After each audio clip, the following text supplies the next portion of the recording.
Okay, so now it's time for our featured speaker, and we have a tradition here at the GNA, and who knows what our tradition is. Hey, wait. Is Brian already heading out to the door? T-Bird, have we asked Brian to leave the vacated premises yet? No. No. So who knows what our tradition is? We just kind of gave it away there. Gotta go. We sent our featured speaker all the way to the back, and why do we do that? So the introduction. Bring it back in. T-Bird, why do we do that? Help us out here. To give him a grand entrance, to give him the stage, to edify him. That's right. So that way we can give our featured speaker that grand entrance. So Brian Coutrakis, get him out of here. You betcha. Okay. So Brian Coutrakis, I first met Brian back in April, a few weeks after we launched the GNA out here in Modesto. And just really like his personality, and Brian and his girlfriend Laura Wilson. How many of you here know Laura Wilson? Fantastic lady. Well, Laura set up a one-on-one with me, and I had no idea that Brian was going to be there. And it was really interesting because I got there, and you know, Laura and I were starting the conversation, and Brian was sitting there, and then I found out that Brian was Greek, and I'm Greek as well. And if you know the Greek culture, we're pretty crazy. We kind of stick like glue.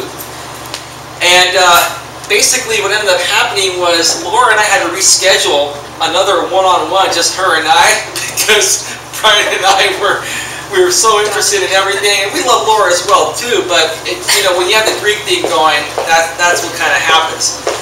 So with that being said, Brian is here. Brian is actually a landscape contractor and consultant. And today he's going to be talking to us about contractors and how to protect you, your family, and your sanity.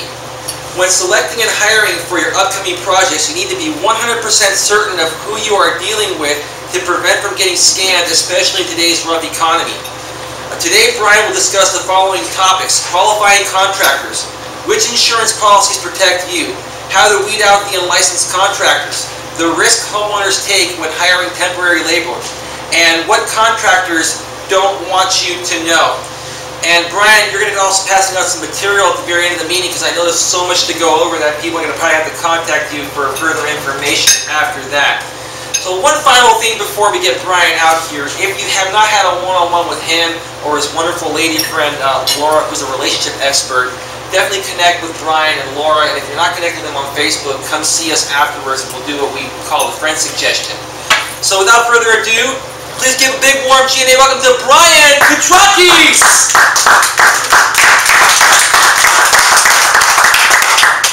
Very much. You're welcome. It's all yours, Brian. Welcome, everyone. Going to be a little informal and sit down, if that's all right. I'm not a professional speaker, but I do speak from the heart, and I speak from experience. I know we've all have heard stories about people getting screwed by contractors. I know a lot of them. I've heard a lot of them, both from homeowners and property owners, and also from the companies where I buy my materials from. Word gets around in the community, especially in a town like Modesto or even a smaller community. Everybody tends to know everyone. So a little bit about myself, and I'm just going to touch on this briefly because I have probably about 3 to 4 hours worth of material here that I can do, but I've only got a half hour to do it. So I grew up in Ripon, and my family, we had a nursery in Ripon. So I grew up on a nursery. In the late 70s, the recession set in, and my father got into becoming a landscape contractor. So growing up, whether it was right after school or on the weekends, I was digging trenches. So I've been doing this for quite some time. On paper, I've got over 30 years. Realistically, pretty much my whole life. So several years ago, a friend of mine that I had a business acquaintance with for over 20 years, he has a maintenance business. Since we were a contractor and not a maintenance company, we just referred all our customers over to this gentleman. But he had got into a position where as dealing with property management companies and bigger companies and whatnot, homeowners associations, they've changed their policy to where anybody that works on their properties have to be a licensed contractor. So he was in, and he didn't have one. So in risk of losing $30,000–$40,000 a month, we merged our businesses together. I had to cancel my contractor's license and retest for a contractor's license for that business, so we could all work together. So in doing that, I had to go back to the State Contractors Board, and I actually had to retest it for the new contractor's license. There's two parts of the test for any contractor. There's the laws. That's a separate test, which everybody takes the same test for the laws. And then you have a test just on the trades themselves. Now, contractors, I'd say across the board, at least 70% in the landscape industry here in the Modesto area, 90% failed the trade.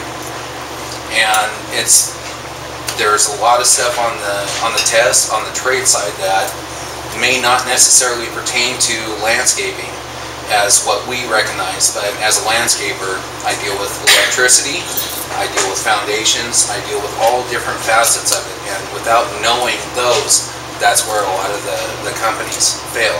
90% of the contractors in the landscape industry failed the first time. Overall, it's about 70% across the board.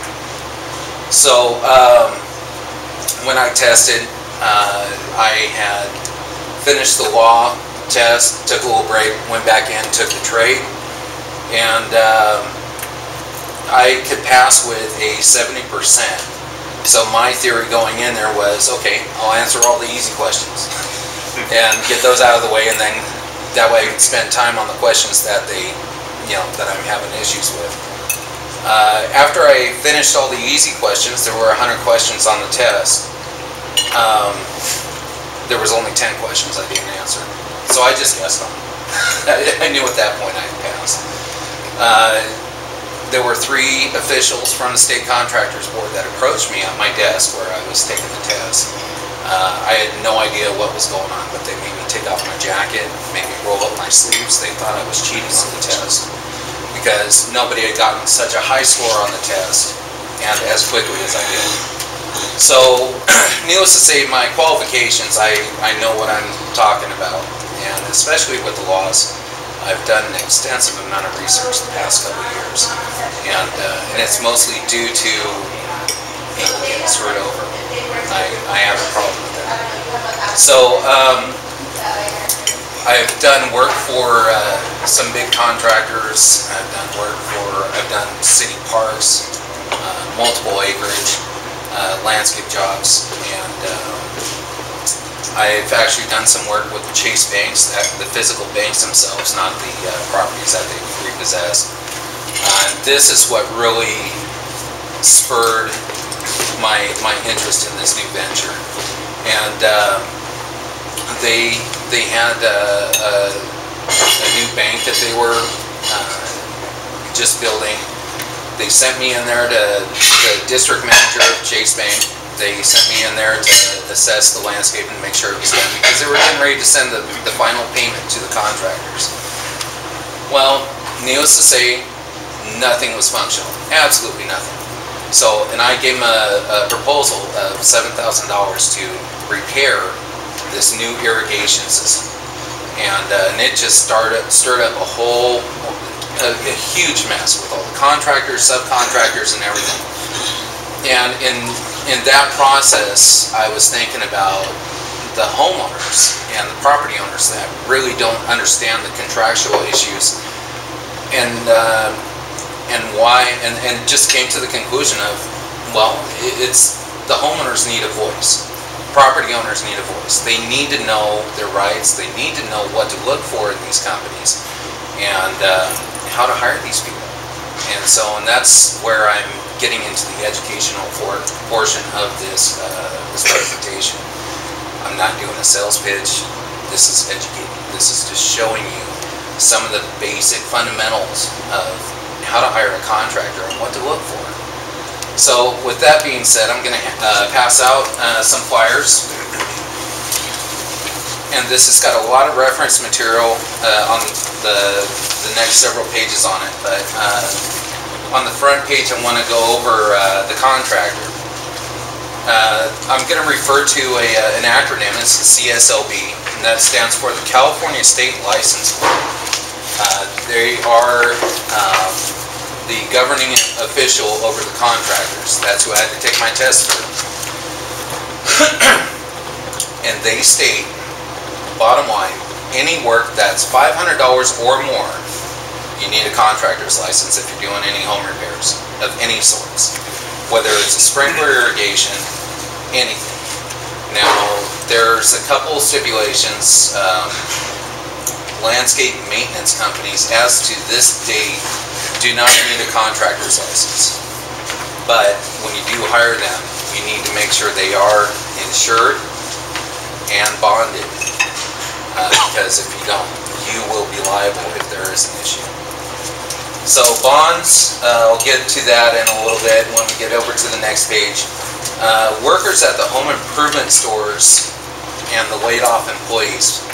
Now, with the issues that we've had with the economy, we've gotten into a situation with contractors laying off their crews, their foremen, just to cut down their overhead. These crews are out there, and I'm actually bidding against them. Which, they may have the experience, they may not. It just depends. It's a homeowner's right to hire whoever they want. But if you do have somebody working on your property and something happens, if you have a gardener out there and he's weed eating and you've got a rock bed or something and a weed eater hits that rock, hits a child walking to school, or flies up, ricochets, hits himself in the eye, or anything of the sort, and that person is not insured, homeowner, property owner, you are responsible. So these people that are sitting out in front of the home improvement stores looking for work from anybody, as a property owner here in California, you have the right to hire whoever you want. But you take on that responsibility.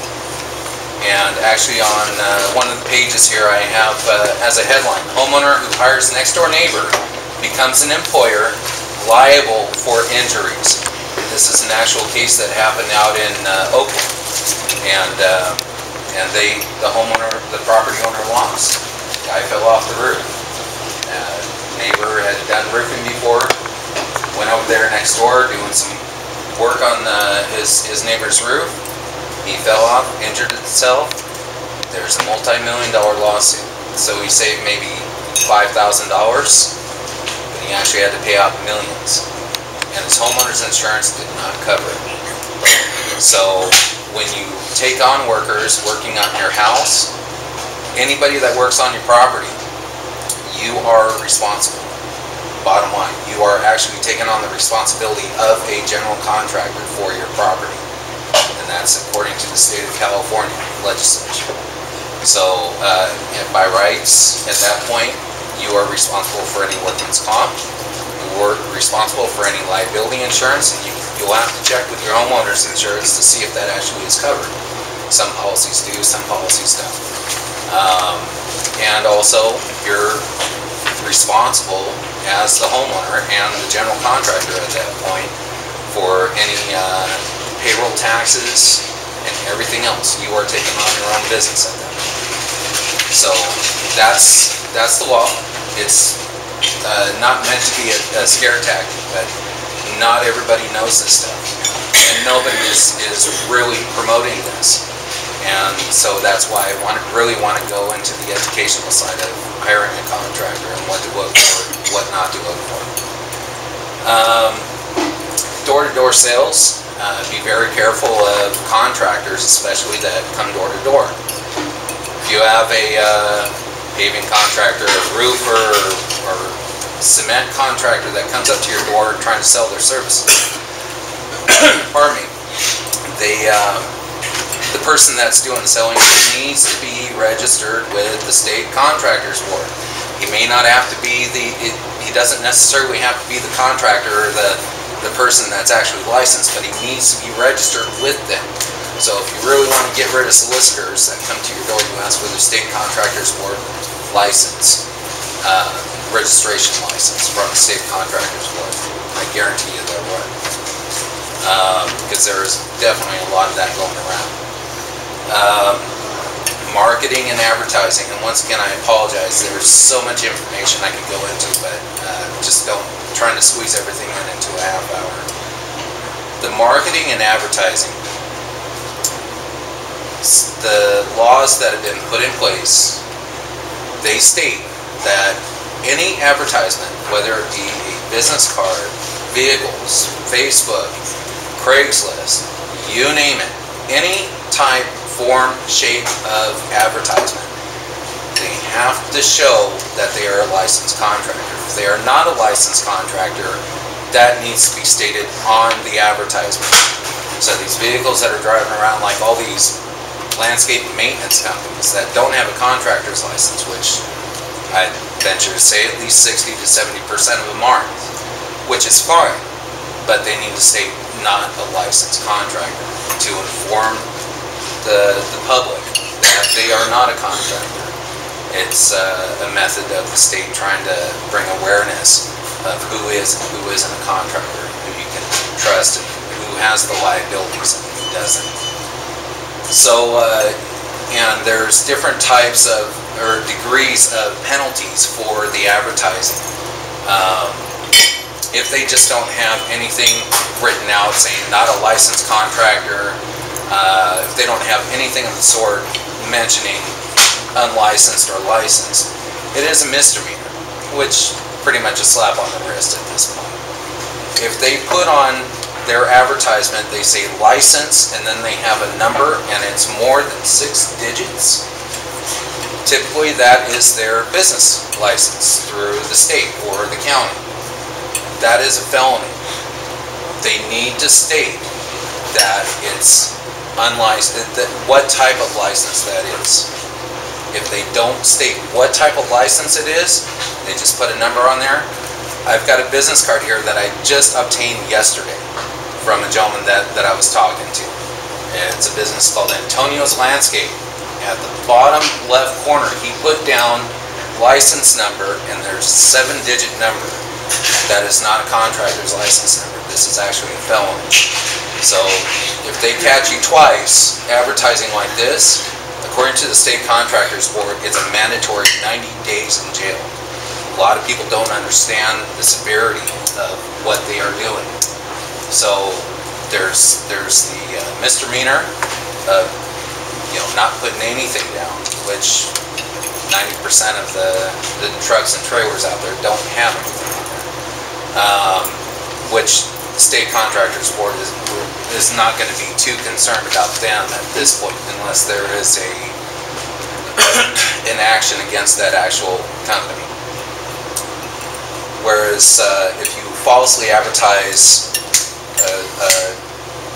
your business license, trying to pass that off as a contractor's license, that's a felony, and they'll actually get you. So now their pitch. Say at your house you're having your kitchen remodeled. So you call up some companies, you look on Craigslist, you get a list of and phone numbers of some of the people that you want to have come over to give you a bid. You got to understand, these businesses, just like you and me, we all have our little niche. We have our own ways of communicating with other people. These contractors, they deal with shifty people a lot, whether they're legitimate companies or not. So they adhere to certain language that will resonate with homeowners, property owners, contractors, everybody else. These people, some of them can actually sell ice to Eskimos. They are just that good. I'm just being honest. They have the language and they know what to say and know what not to say. They're probably some of the best salesmen out there. So you need to get to the brass tacks about it. You have to be specific about what you want, and whatever they talk about other than the specifics, try to disregard it. Because, like I said, they have their speech, they have their way of communicating, and they know how to They're trying to get jobs. They're trying to get money, just like we all are. We all know how to talk to our own clients. They really got it down. So, and that's why I put that little picture on the flyer about the car salesman. It's realistically, it doesn't even explain the severity of what these contractors do. So the red flags, when you go to hire somebody or getting bids, bid price is too good to be true. I can't express this enough. Now, number one, if you get multiple bids, and you've got some, say it's $10,000, another one's $9,500, another one's $11,000, and you've got one coming in at $7,000. Looks good, but here's the problem, and this is 90% of the time, this is what's actually happened. One of two things. Number one, they either A, are not quoting the same materials or the labor. They don't understand the type of work that's involved, and so they can't bid it properly. Or number two, they do fathom the scope of work, which is what we call the scope of work, the actual work that they are bidding on. So like say that kitchen remodel. They understand the scope of the work, they understand what they're supposed to do. However, they know that if they get that job, they will bid that price. You hire them in, and if they're not, and they say, okay, well, you know, we're going to do this and this and this and this. So they start the work, and halfway through the project, oh, hey, we need to get this, or we need to buy this, or we need to, you know, put in some electrical over here, or we got to do this. It turns into what we call a change order. That's their retirement fund. That's where they get you.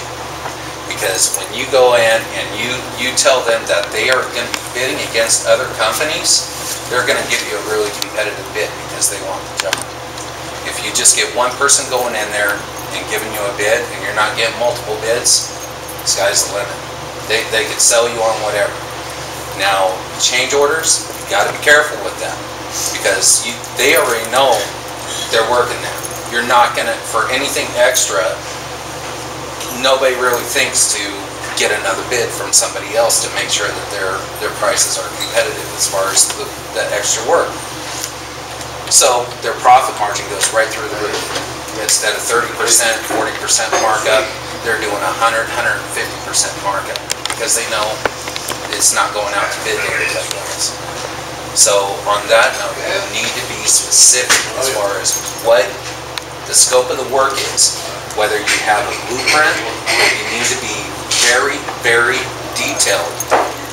What type of faucet you're going to use, what type of granite countertops you're going to use, what type of linoleum, you have to be specific to all the way down to the model number of everything that you want put in, and the maker of all the products.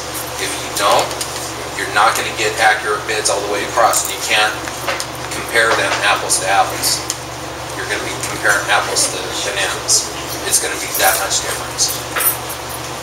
So the next one, if you go to hire somebody, you accept their proposal, they ask for more than 10% or $1,000 of the contract, whichever is less, that's against the law. If you have a $1,000 bid, the most they could ask for is 10%. This is the law. This is a question on the state contractors test, and it's on every single test they've ever put on there because they want to reiterate with these contractors. This is the law. This is not you get somebody coming in. Oh, I need 30% down. I need 100% or 50% down so I can do the special order. That's a bunch of crap. They cannot ask for more than 10% or $1,000, whichever is less.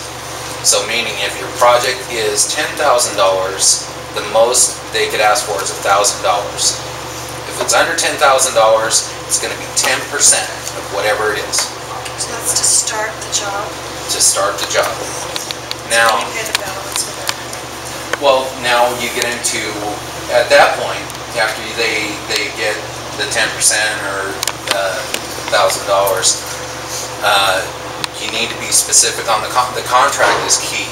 with any contractor.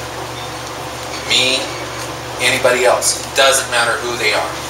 Contract is key, because on there what you're going to want to, the contractor is going to lay out is the terms of payments, progress payments. So after a certain portion, depends on how big the project is. If it's just a 1 or 2 day deal, you don't have to worry about progress payment.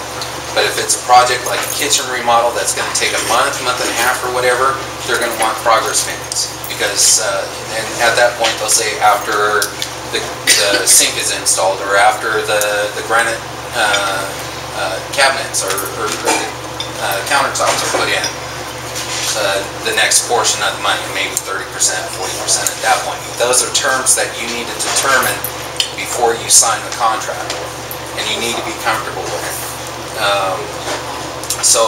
But when you sign the contract, no more than 10% or $1,000, whichever is less.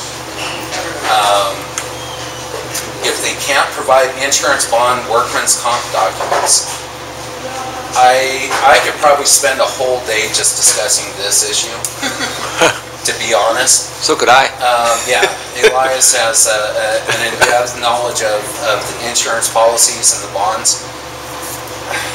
I've actually did a quick layout on the back side of that first page, kind of just going over a little bit about the contractor's bond, what a performance bond is, liability insurance, and what the workman's comp is. And just a brief outline of each one of those. It's crazy. It is so crazy. But it gives you a brief rundown of all those.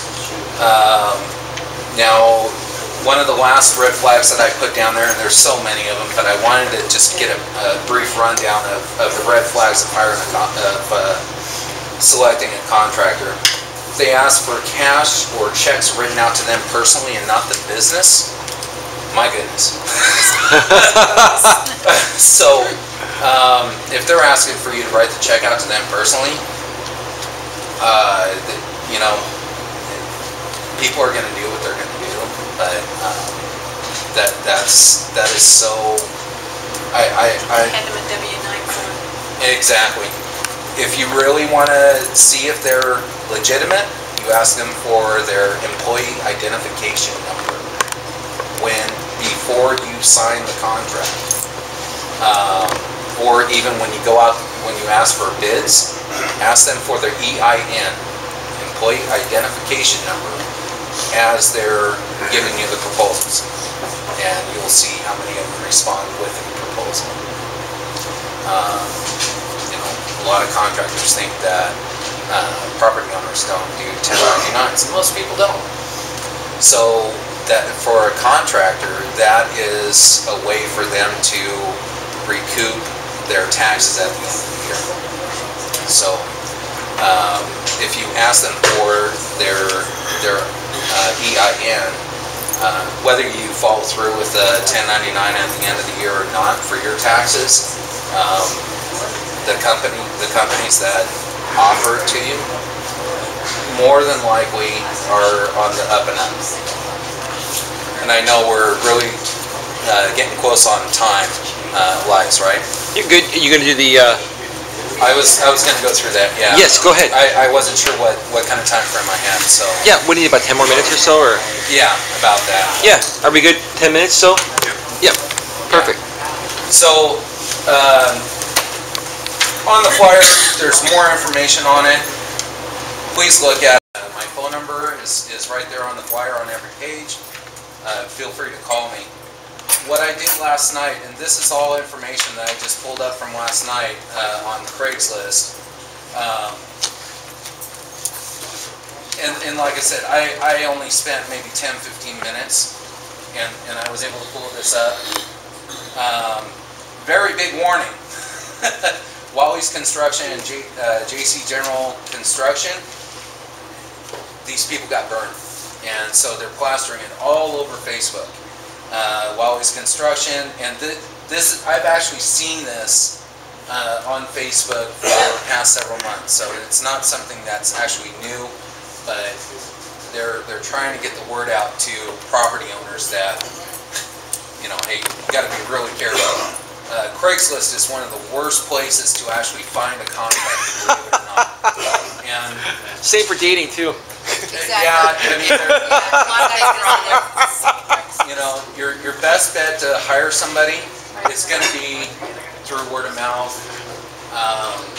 You know, if you're trying to find a general contractor and you don't know of anybody that's reputable and your friends don't know anybody that's reputable, if they say, well, you know, your friends say, well, you know, I know an electrical contractor. He's not a general contractor, but he's very honest and stuff. Call him up. He'll probably know somebody, general contractor that's more reputable. So you know, word of mouth is going to be your biggest ally. This one here is another person that was. Is this the one? No.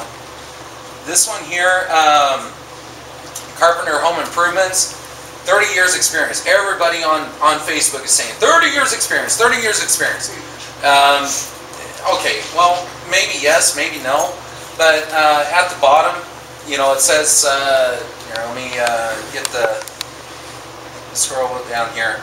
Right where the cursor is, it says license info, license and insured. It's got to have their contractor's license number. They can't just put that in there. They can't just say license insured. If on their advertisement they put bonded, if they put the word bonded on their advertisement, that is against the law. Because to have a contractor's license, it is required by law for the contractor to have a bond. You cannot advertise that you are bonded. That is because that is supposed to be a given. One last thing, like I said, I could go into this, but the bonds themselves is only $12,500. So if you're doing a kitchen remodel that's $30,000, $40,000, that bond is not going to cover you if that contractor bails out on you. It's not. It's only $12,500. There's a dentist here in town. This was several years ago, but he's got a ranch out in the country here in Modesto. $190,000 for landscaping. It was multiple acres. The contractor, he was a landscape contractor. He had a bond and everything else. Somehow persuaded his wife to give him all this extra money so he could quote unquote buy materials. Next thing you know, the guy goes to Mexico, never to be seen again. And he did this with 4 other people at the same time. He probably got about close to $500,000 before he went to Mexico. The dentist went to the state contractors board, filed his complaints. He went to, you know, they wanted to get money from his bond. $12,500 divided by 4 complaints. He got $3,000. $3,000. It's anything, if you're doing a project that's over $100,000, you get a performance bond. Bottom line, if you want to cover your butt, performance bond. It's going to cost you a little bit of money, but I kid you not, it's going to save your butt if things turn sour. You can call the state board, license board, and verify that they are active, currently licensed and going. So you betcha. Big. And they have their website. They've got 1-800 number. But here's the thing, like you know, I know I'm really short on time, but Aqua Pool, you know, that everybody's heard those stories, right? If you look on their state contractor's license, it just says, it doesn't even say revoked yet, because everything's still going through litigation. If, you know, all the complaints and stuff. If there's a complaint against the contractor, the state contractors board is not going to post anything that's not final. So if there's a complaint out, you have no clue. You have no clue from the state contractors board until after it's been settled. So, you know, like I said, on the Aqua Pool and Spa, it still says pending litigation. You know, they can't really post anything yet because it's not a fact. Until it goes through the courts, which may be another 5 years, you have no clue. One of the other flyers that I'm going to hand out 6 pages. This is directly from the State Contractors Board. This is from their summer, the 2012 summer newsletter that they have on their website, and they also send out to contractors. 6 pages, and the font is 8.5, so it's a very small font. 6 pages, and it says license revocations, licenses that are revoked. And there, I went through on my copy. I went through and I highlighted the ones that are in this area, in the Modesto area. And I'd say about 60% of the ones that are in this area are landscapers. And one of the big reasons for that is when you have a renovation going on in your house, typically you have to pull permits to do things. To pull a permit, you got to be a licensed contractor. So that eliminates a lot of that. For landscaping, there's no regulations. There's no inspections for landscaping. And that's why landscapers are more prevalent in problems than with general contractors. So do you have to register your bond amount with the state? I mean, if I call on The your bond- license, the bond- they know your bond? When you look at the State Contractors website, the cslb.ca.gov, if you go on there and do a search on a business license, let me see if I've, let me do this real quick. Oh, I'm actually on. All right, yeah, this is actually the State Contractors Board, cslb.ca.gov. Now, let me, trying to do this on my tablet. Okay, so this is the top of the page. If you go to online services, it pulls up this little menu and it says check a license. So you check a license, it's going to pull up those little buttons, and you can click check a license number, or you can do a business name. If you don't know the license number, you can do a business name. So on the business name, I could say Aqua Pool, and we'll do the search. Now it says expired. If you look over here to the right, it says expired, expired, canceled, expired, expired, expired. It does not say revoked. Revoked is when they've actually made this California State Contractor's license has had an action against that license. Farther down, El Cajon does. What's that? El Cajon farther down, third one from the bottom, that says revoked. Okay. Well, see now here's another thing. A lot of these companies will have multiple licenses. Aqua Pool and Spa actually had a general contractor's license. They had an electrical contractor's license. They had their pool contractor license. They had all these different licenses. So the State Contractors Board, with all the complaints that they had to figure out which license they were going to have to attack with those issues. So that's why there's so many Aqua Pool and Spas. So let's see here. So like say if we went to the Aqua Pool and Spas Incorporated number, you click on the actual number itself. Yeah, it's only that.